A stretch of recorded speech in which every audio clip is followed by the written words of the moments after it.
வணக்கம். இனிய புத்தாண்டு நல்வாழ்த்துக்கள். இந்த வருடம் இந்நாள் முதல் நாளில் உங்களை சந்திப்பதில் மிகவும் மகிழ்ச்சி அடைகிறேன். இந்நாளிலிருந்து இனி இறுதி நாள் வரை, இந்த வருட இறுதி நாள் வரை மட்டுமல்லாமல் வாழ்நாள் முழுவதும் அனைத்து செல்வங்களும் பெற்று மகிழ்வோடு வாழ எனது நல்வாழ்த்துக்கள்.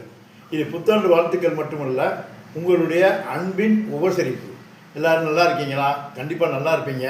ஏன்னா நான் ஒவ்வொரு நாளும் எனது நண்பர்கள் மட்டுமல்லாமல், உறவினர்கள் மட்டுமல்லாமல், எனது சப்ஸ்கிரைபர்ஸ் அனைவரது குடும்பத்திலும் அனைவரும் நல்லா இருக்கணும்னு சொல்லி கண்டிப்பாக நினைப்பேன். நான் இன்றைக்கி மட்டும் இல்லை, என்றைக்குமே என்னை சுற்றி இருக்கிறவங்க எல்லாருமே நல்லா இருக்கணும்னு நினைக்கிறது எனது மனித இயல்பு மட்டுமல்ல, எனது இயல்பும் கூட.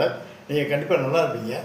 இந்த வருடம் ஆருடங்கள் சொல்லுவாங்க, ஜோதிடர்கள்லாம் சொல்லுவாங்க, மழை பெய்யும், வறட்சி நிலவும், பயிர்கள் செழித்தோங்கும், நாடுகள் நட்புறவு ஆகும், செல்வங்கள் வளம் கொளிக்கும், தொழில் வளம் பெருகும். இந்த ராசிக்கு இதெல்லாம் சொல்லுவாங்க.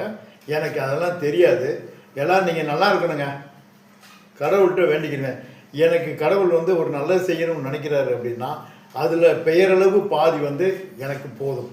மீதி அளவு எனது சப்ஸ்கிரைபர், நண்பர்கள், உற்றார் உறவினர்களுக்கு போகட்டும் அப்படின்னு நினச்சிட்டு தான் இன்னைக்கு ஒரு நேரடியாக இந்த வாழ்த்துக்க சொல்கிறதுக்காண்டி வந்திருக்கேன்.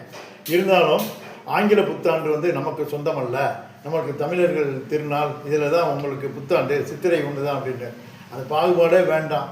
எல்லா நாளும் நம்மளுக்கு புத்தாண்டு தான். தினமும் நம்மளுக்கு புது ஆண்டாக பிறக்கட்டும். தினமும் தீபாவளி, தினமும் கிறிஸ்துமஸ், தினமும் புத்தாண்டாக இருக்கட்டும். மனுஷனுக்கு பார்த்தீங்கன்னா ரொட்டீனில் போயிட்டே இருக்கும். அடுத்து பாருங்கள், பொங்கல் வரும், அடுத்து தீபாவளி வரும், அடுத்து ஆடி கிருத்திகை. ஒவ்வொரு நாளும் பண்டிகைன்னு வர்றப்ப என்ன ஆகும் அப்படின்னா மனிதனுக்கு ஒரு புத்துணர்ச்சி. சார் உடம்பு டயர்ட் ஆச்சுன்னா ஆஸ்பத்திரியில் போய் குளுக்கோஸ் ஏற்றுறோம்ல, அதே மாதிரி தான் சார் நம்ம உடம்புல ஒரு குளுக்கோஸ் வேணும் அப்படின்ற மாதிரி மனதளவில் நம்ம சந்தோஷமாக இருக்கணும் அப்படின்னா நம்மளுக்கு தினமும் ஒரு பண்டிகை, தினமும் ஒரு விசேஷம். கஷ்டம்தான், பிள்ளைகளுக்கு அதை செய்யணும் இதை செய்யணும்னு சொல்லிட்டு அதில் ஒரு சந்தோஷமாக இருக்கும் சார். சுமையான பாரங்கள் தான் சுவையாக இருக்கும். அந்த சுவையை நினைத்து பார்க்குறப்ப வயோதிகர் காலத்தில் நம்ம எப்படிலாம் கஷ்டப்பட்டோம், நம்ம எப்படிலாம் பிள்ளையை வளர்த்தோம்னு சொல்லி நினைக்கிறப்ப ரொம்ப சந்தோஷமாக இருக்கும். இப்போ இருக்க இளைஞர்களுக்கு இது எனது அன்பான வேண்டுகோள் என்னென்னா, உங்கள் பிள்ளைகளை நீங்கள் பார்க்குறது உங்கள் பெற்றோர்களை பார்ப்பது போல் நீங்கள் பார்த்துக்கிட்டிங்கன்னா கண்டிப்பாக பிள்ளைகள் உங்களை நல்லபடியாக காப்பாற்றுவாங்க.